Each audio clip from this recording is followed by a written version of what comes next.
Today, Voigtlander's newly released Nokton primes for the Nikon Z system. Fast, old school feeling compact primes with beautiful optics.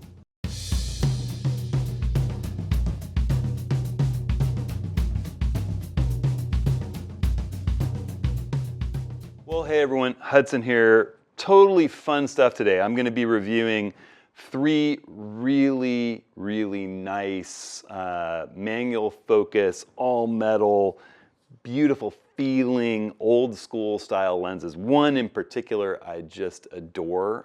And I'm going to go through, I'm going to show you some images from these lenses. I'm going to compare them to some of the other lenses that you could think about using with the Nikon Z system. And we'll just get into what's so fun about these lenses. I want to thank B&H right off the bat for loaning these to me to review. And I'll talk about whether or not I'm going to keep any of them at the end of the review after we go through and look at some images and talk about handling and working with them. As well as I'll talk to you a little bit about some techniques and tricks to use with these electronic viewfinders that make manually focusing fast primes like this a little bit easier. Want to kind of just forestall any worries or questions. Yes, I have some steri strips above my left eye here, a little bit of a black eye. A lot of you know that one of my main passions is kiteboarding and kite foiling. And the other day I got a little tangled up. My helmet was tipped back and my foil flipped into the lines of my kite and came down and the mast caught me right over the eye. So no fights, nothing like that. I'm a pretty pacifist person in general whenever it's possible. So just a tangle with my hydrofoil. All right, so what are these three lenses that we're talking about here? B&H was kind enough to loan these to me. One of them is the big beastly monster 50mm 1.0, which for being a 50mm 1.0 that is mounted on my Z6 II is not really that big and heavy. You pull its nicely machined felt-lined metal hood off of it. It's a chunk of glass. It weighs just over a pound, 2.2 inches long. You know, you compare that to Nikon's Nokt 58.95, which is 4.4 pounds, over 6 inches long, $8,000 or $7,000 if you find a deal. This thing's looking pretty sweet at $1,800. Both of them are manual focus. Both of them let you just see in the dark at low ISO. I've been photographing with this and having a ton of fun with it, and I just love the image quality from it. I'll show you some images from it, as well as just the feel and handling of it. It's a lens that's easy to fall in love with. And I've got some specs here. You know, I'm also going to show you some images that I've taken with Nikon's 51.2 S lens, which, you know, is about the same price but has eye detect autofocus and everything else. Why would you consider this lens versus that? Well, I think for the street shooter, you've got the hyperfocal possible, you know, zone focusing. I'll talk about that in a minute. You also just have this smaller, more compact size and feel. The 51.2 again is twice as heavy at well, it's at 2.4 pounds. This one's just barely like an ounce over 1 pound. And it's 6 inches long versus this being 2.2 inches long. So again, a much smaller lens that fits really nicely on a Z7 II or a Z6 II. And all of these lenses have electronic contacts and connections to the Nikon Z system so that you'll get the green box when you can make the focus box turn green. You can jump in, zoom in, you can use focus peaking with them. Which really does help with manually focusing. I'm going to talk about that in a second after we look at some images. Also, I took a look at the 40 1.2, a little bit cheaper lens. This lens is $1,800. It is not cheap, but again, beautiful. The 40 1.2, full frame, both of these are full frame FX lenses. It is $800, and it's a much smaller, lighter, nice handling lens. I don't think that the image quality is as great. It's not as exciting a lens to use as the 50 1.0, but if you're looking for a lightweight, beautiful priming, you like manual focusing, and you like that mechanical feel instead of an electronic focusing ring, it's a beautiful lens. Not a terrible deal at $800. And then I think this little lens, this is a 23 millimeter f1.2, and it's for the Nikon DX system. So for your Z50 shooters, your ZFC shooter, it looks great on the ZFC, I'm sure. It has that just old, it almost looks like an old Nikon to me with the color-coded aperture.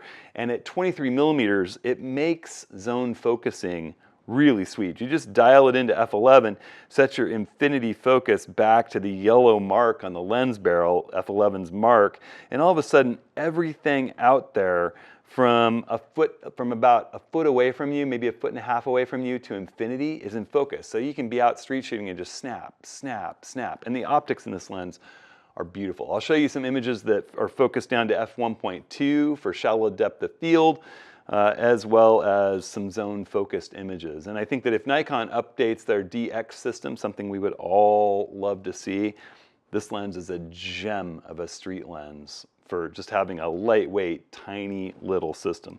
It's $620. It's not cheap, but you know, I think it's something that you might consider if you like street photography and you have a Nikon Z camera. I tested this on the Z9 as well as on my Z50, and I enjoyed using it on both. It's small, it's light, it does a beautiful, beautiful job rendering images. And again, because you get such a wide depth of field at f11 or beyond, with this lens, zone focusing for street photography is a real gem of a lens. You know, I would say that, you know, thinking about focusing with these things, well, actually, before I talk about techniques for focusing with them, let's look at some of the images out of them and why in particular I love this 51.2. Then we'll come back, I'll give you a few tips on manually focusing with the Nikon Z mirrorless system. And finally, I'll give you my kind of decision on whether I'm keeping any of these lenses. All right, so we're here in Lightroom, and I have a bunch of images from these fast Voigtländer primes for the Z system, as well as some of the Nikon fast primes, the 51.8, the 51.2, so we can do some sharpness and just general kind of characteristic of the lens assessment. I've been shooting with these with my family and on a trip that we all took to New York, a fair bit, you know, in the woods, looking at bokeh in the city lights, just general kind of shooting scenarios. And I think you know, I've gotten a good sense for the character of these lenses. And I'll cut to the chase. I think you've already probably got the impression that, you know, my favorite of them, really by far, is the 50 millimeter 1.0 Voigtländer. It just has this special feel and look. Not only is the lens a wonderful thing to hold in your hand, and it just feels like this amazing kind of throwback to the great lenses of old, it creates beautiful images that you know, I just can't quite reproduce with the other lenses, barring maybe Nikon's 51.2, which is 3 times bigger and 3 times heavier and a far more obtrusive lens to work with. You know, in this image of my little girl Pepper in Manhattan up on the High Line sort of just emblemizes what I love about that 51.0. This is shot at 1.0. I want to jump in, I want to take a look at some images that I've shot with these lenses on the Z9. That last one was shot on my Z6 II because I was traveling light and that lens balances really nicely on it. But the Z9's, you know, a better platform to kind of test sharpness. You know, here we have my good friend John Wilbur's brand new grandson, who is just an adorable little dude, and I'm shooting him at our favorite kite surfing beach on Sauvie Island with that 51.0 wide open, and I think you get an idea for the sharpness from that 46 megapixel sensor. Maybe there's a little kind of chromatic aberration going on. This is one of the few images I did a little editing on because I sent it into Grandpa John to have a look at. But the rest of the images in here are essentially unedited. You know, here's my wife that same day, Stacy, out on the island, and you just see there's a special way that lens renders the world. Yeah, there's vignetting. You know, not a whole lot of distortion. We're working with a 50 millimeter, but I kind of like the way it does vignetting for the type of work that you want to do with it. And that 51.0, here we are in the woods on a trail not far from my house. The way that you can step back from your subject and still create that kind of subject background separation. Here's my little boy Pike in the woods, and just, you know, that 1.0 aperture just does something so special. Let's compare that. Well, here's one more. We can't leave Pepper, my little girl, out. And once again, you know, just showcasing how sharp is that 51.0. It's crazy sharp. Now let's switch it up a little bit. This is the 23 millimeter 1.2, the lens that's made for DX, and I'm cropped down to DX mode on the Z9. So again, you know, half the focal length. We're obviously not going to have the image subject separation, but beautiful bokeh and nice and sharp. You know, we don't have as much resolution because we're only shooting DX. We're getting down to about 20 megapixels. You know, really a great lens for those working in the DX world. It's small, it's light, it has beautiful image quality, and you can see nice and sharp all the way wide open at f1.2. You know, same thing here, another shot from that lens on the Z9. You know, the Z9's a great testing platform.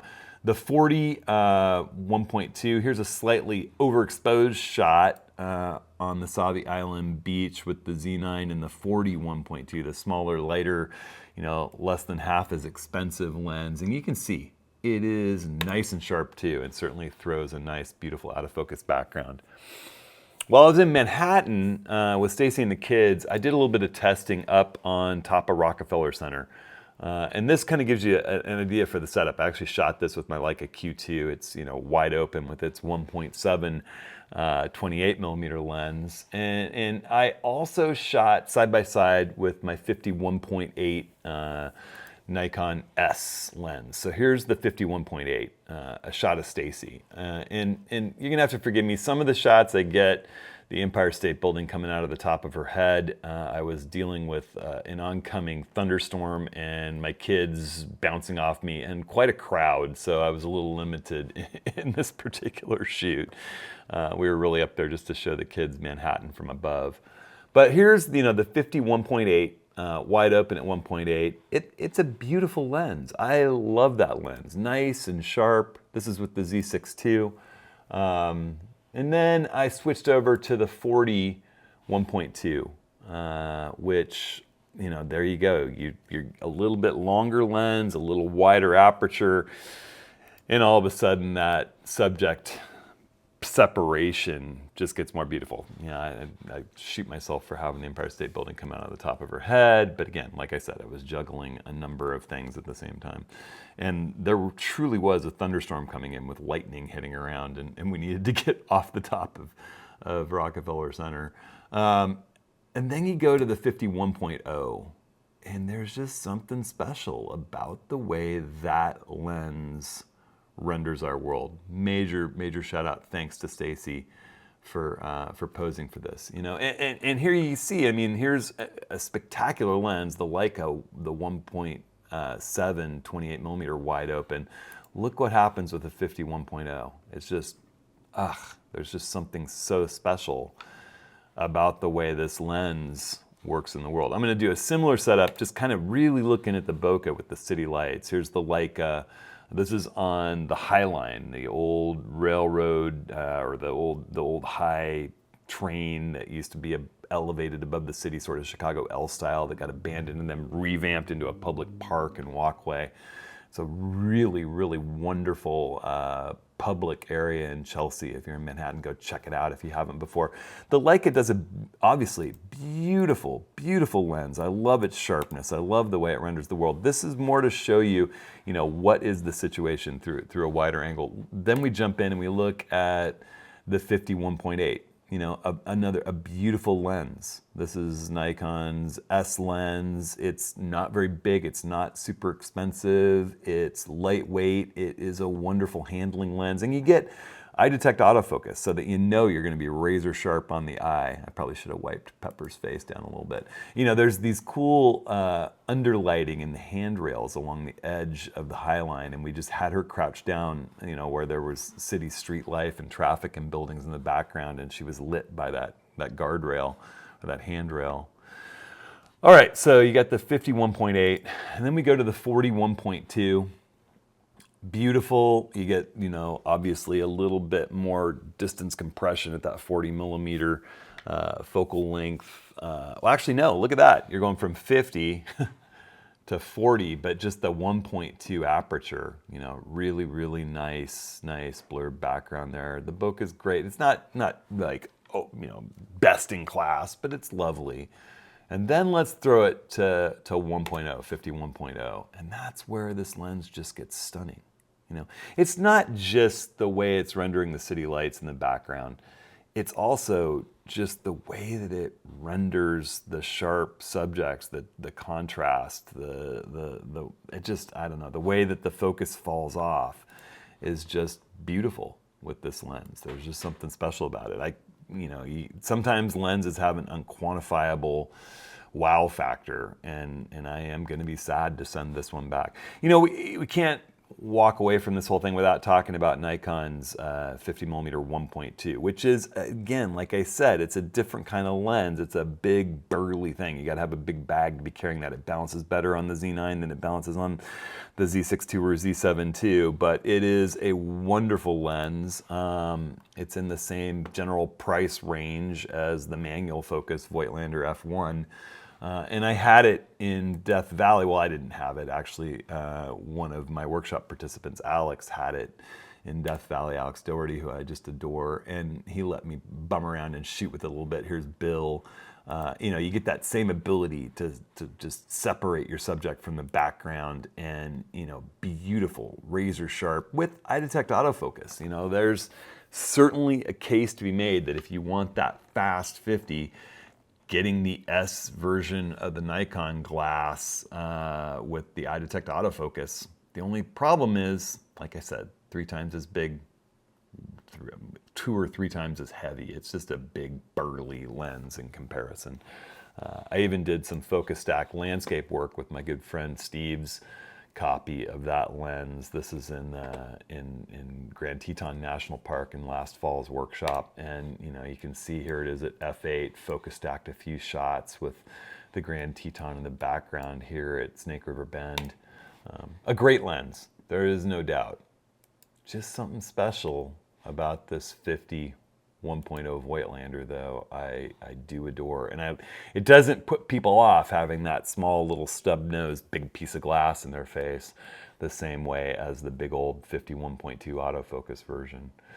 Another thing you can do with these Voigtländer lenses that you can't do with the Nikon lenses is do that zone focusing, where you just set it at f11 and put infinity just inside the bounds on the depth of field gauge on the outside barrel of that lens and shoot away. You're focused from close to infinity. I have several shots here from our New York trip where I didn't even focus at all. I just pointed the camera and shot. And that's a really cool thing that you can do with these Voigtländer lenses. And that's particularly true of the little DX 23 millimeter because it has such a wide depth of field stop down a little bit with the 23 millimeter on DX. Kind of works like a 35 millimeter with even more depth of field. A great street shooting lens for those, working with the DX camera like the Z50 or the ZFC. It's just fantastic for that. And then I'm just going to showcase a few images shot with the different lenses, just with the family running around. This is my nephew Thomas in the backyard on Long Island when we were spending some family time last week at f1.0, playing around in the pool. You can autofocus motion. These kids weren't holding still for me. You start playing around with this, you'll find yourself. I found that I really enjoyed the challenge of shooting manually focused. Sure, I missed focus on some frames, but it was fun. And my nephew Thomas wanted to get some photos of his model trains that he could, blur out the distractions of their playroom and just really focus on some of the stuff he's doing with the model trains. And we set up a little tabletop tripod and just used focus peaking and zooming into 100% and shallow depth of field. And it was just really fun. I actually had to stop down a bit or else it was too blurred, with only the front of the train in focus. I shot quite a bit in the American Museum of Natural History in Manhattan with these fast lenses. Here's the 41.2 in the Rocks and Minerals, in the new wing of that museum, which is so amazing. My boy Pike is so into rocks and minerals. There's the 41.2 stopped down a little bit to get some detail, and then wide open to just blow it away. In their new butterfly exhibit, Pike was lucky enough to have one land on his hand. These are all 41.2 shots. Out and about town, I love, even though our kids are adorable and so well loved, they do occasionally exasperate, but not for long. And you know, you're gonna nail focus on some and miss focus on some others, and you know, that's just kind of part of the experience of working with manual focus lenses. And here we are at the grandparents' house in Long Island. I got a whole series of images here from the Nikon Z50 with that 23 1.2. Little tiny fast lens. And I think that's an awesome lens for those of you shooting APS-C in the Nikon world that just gives you that unique opportunity for zone focusing, using that depth of field scale on the barrel of the lens. F11 gets you most of the world in focus, as well as the shallow depth of field and really drawing the viewer's eye to the part of the scene that matters to you. In this case, you know, whether it's the crazy construction that Pike was working on at his grandparents' house or Pike himself. You know, here we are at a little petting zoo on Long Island, pepper feeding a baby goat, and I stopped it down to f2.2 to get just the goat and her in focus with some depth of field separation between them in the background. I think the more that you're working with these manual focus lenses using Nikon's focusing aids, whether it's the green square, the focus peaking, zooming into 100% to check and then shooting from 100%, any of those techniques work really well. And the more you practice it, the more you'll just be nailing focus. And I found it kind of a fun challenge. You know, again, this is all with the Z50 and that little 23 1.2, mostly wide open, like this little bunny in Pepper's lap.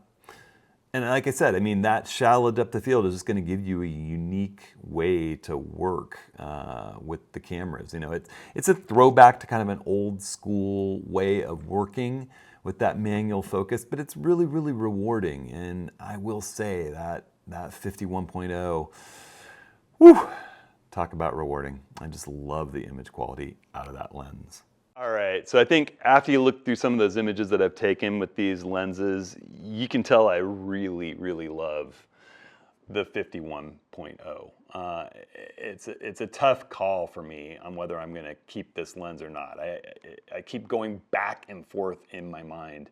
I wanna talk really quickly about how I worked focusing these. I've been using them for about a month now, and I think you could see in the video that, you know, you've got the option of focus peaking, which is really nice, particularly when subjects aren't moving that much. You can just get that red glow. You turn on your focus peaking, and as you're manually focusing, you'll see the little red shimmer. I like red. It really stands out in the scene.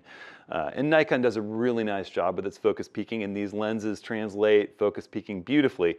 You also can get your green focus acquisition notification with your focus point. So you put your focus point over your subject's eye if it's a person.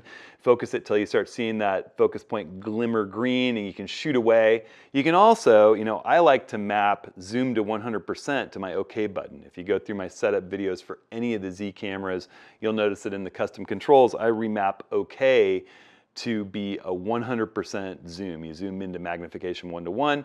Then you can focus to where you see that razor sharpness. You can even see peaking in there, and then fire. And the minute you fire, you go back to the full view and you can pop, pop, pop, pop, pop, and keep composing.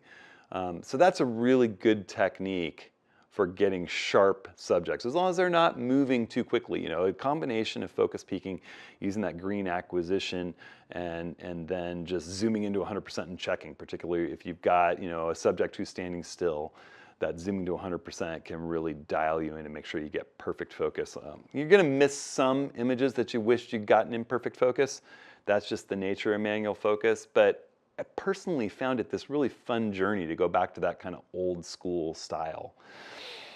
You know, it's a tough call. If you're thinking about spending $1,800 on a lens, maybe you want to spend $1,900 and get the bigger 51.2. If you're a studio photographer doing headshots, you absolutely want that Nikon 51.2 S lens with the eye detect autofocusing.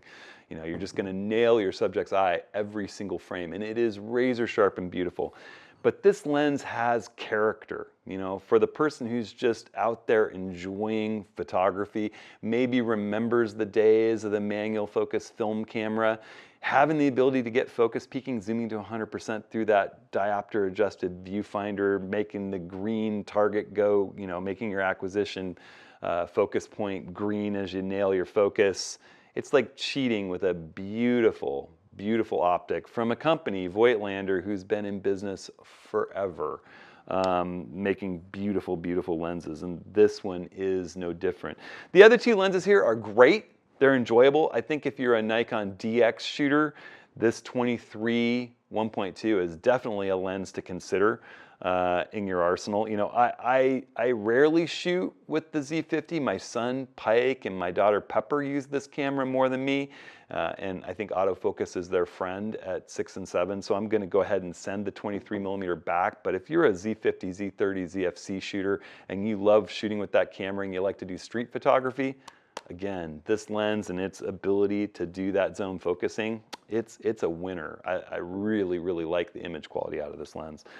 The 41.2, you know, it's not substantially different enough for me from my 51.8 that I love, which is razor sharp and autofocuses and gives me eye detect. The Nikon 51.8S I use a lot for video and a lot for close-up headshots and things like that. You know, this one, not a problem sending back. It's the 51.0, the big knocked, I have absolutely loved using. Obviously, not a cheap lens. I'm going to go ahead, thank B&H for letting me borrow it, send it back remorsefully. But the reason I'm doing it is because I have the Leica Q2. I have a Q3 coming on order, and I'll trade up to that. And I have my 105 1.4 for doing beautiful blurred backgrounds. It's much bigger, it's much heavier, granted. And I will miss this guy, but I think about how often would I throw this in my bag for my type of sort of adventure, outdoor photography, landscape work. It's rare. I enjoyed the heck out of this with my family, traveling, photographing friends. It brought some joy to just general shooting for me and nostalgia for times gone by. And if I saw one of these pop up used for cheap, I'd have a hard time not buying it. You know, I think if you're interested in any of these lenses, go ahead. You know, you can jump into this video's full description. You can always run over to hudsonhenry.com/ATS links. I'll have links to these Voigtländer lenses. I dig them. You know, you won't be sad. You know, even just maybe checking one out for 30 days to see if you love it. You can always send it back as long as you don't bang it up or scratch it. So I'm putting B&H links in there. Again, I warn you though, you might fall in love with this 1.0. It really is quite special. So I'm not keeping them, but I've really, really, really enjoyed them. Quick notes, if you're interested in our office hours, our big free photography meetups, we're going to do one when we get back from Glacier National Park. I've got Glacier National Park I'm taking off for in a week. Can't wait. Fun group of people. We're going to explore that whole huge wildlife-filled landscape, amazing mountain-filled park. It is really one of my favorite places in the lower 48 to take photographers. So I can't wait for that. And then I'm flying direct from there to my cousin's wedding. So I'm going to be gone for a little bit. It's going to be early August, but we will be doing an office hours. You can always sign up for those over at hudsonhenry.com/office hours. Also want to put the word out that at the end of July, July 25 and 26, we have the On One Photographers Conference with Kelby live. And I'm going to be presenting for that, so check it out. For those of you who are On One users, I'm going to be doing On One for landscape photographers as well as On One for wildlife photographer sessions over those 2 days, July 25 and 26. And I'm putting a link in this video to Kelby Live's video and sign up for that. So just check this video's full description. You can link right into that. All right, everybody. Thanks so much for watching.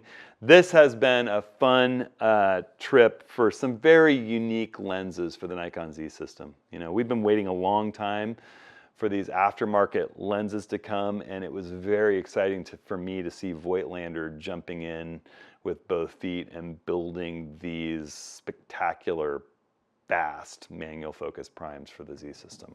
If you check them out, I think you'll love them. All right, thanks everybody. Hope you're staying safe, staying creative. See you next week.